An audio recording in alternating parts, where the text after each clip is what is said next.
I've had a cheap controller my whole 5 years I've been playing Fortnite, and I'm here to answer if you can become a pro and get earnings with a $20 Amazon controller, or even like a normal $60 non-pro controller that doesn't have paddles or control freaks. To start, we'll talk about what you probably have: a cheap Amazon controller because you threw your old one into the Milky Way.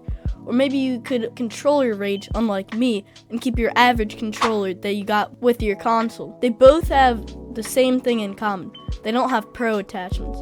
So, can you still be pro with it and get earnings? The short answer is yes and no. The main reason most pros have expensive controllers and attachments is because they grant them an advantage. That leads us to our first disadvantage with a cheap Amazon controller, which is that you have more delay. That's due to them being very cheaply made, and that makes it cheaper on Amazon, so then that's why you'd buy it. Other than the delay, what else makes pros like Miro add attachments to the controller?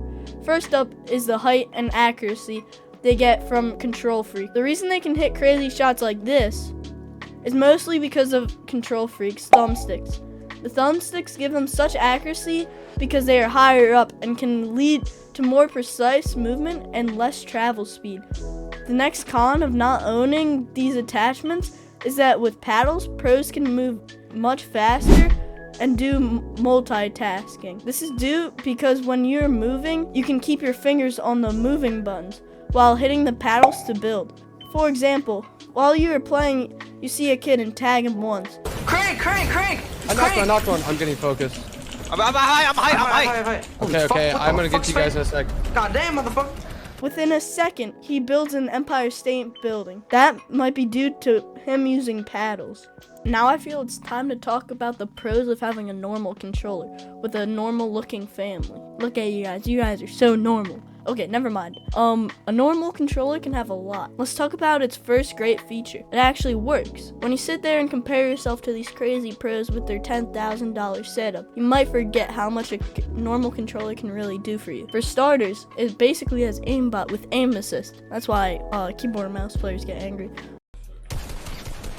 Oh, what? Controller player! That is a controller player! I knew it! You can beam any kid with aim assist, and you have a God-given right to spray them and their builds. With that being said, you can get a lot without buying super fancy gear. The next pro of having a cheaper controller is that it can save you money to invest in other things in your setup. There are many things to name that you can save up for, but now I'll just name a few, like a PC, mic, desk, etc. Instead of using your mom's whole credit card on a fully decked out controller, maybe just buy a desk or V-Bucks. To conclude this debate, we'll have to weigh the good and bad of each side. One of the cons of having a controller is that you can't have fast accuracy or movement. The two pros were that you could have more money and still perform normally. The answer to the question belongs to you, and if you can afford paddles and raised thumbsticks.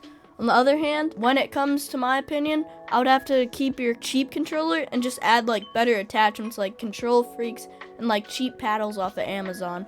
I'm actually doing something like this right now where I buy Control Freaks and cheap paddles and use it as a pro controller. That's gonna be it for this video. If you enjoyed it, like to see more, please destroy that like button like I destroyed my controller, and watch this video to find out if you can still win games with cheap and trash controllers.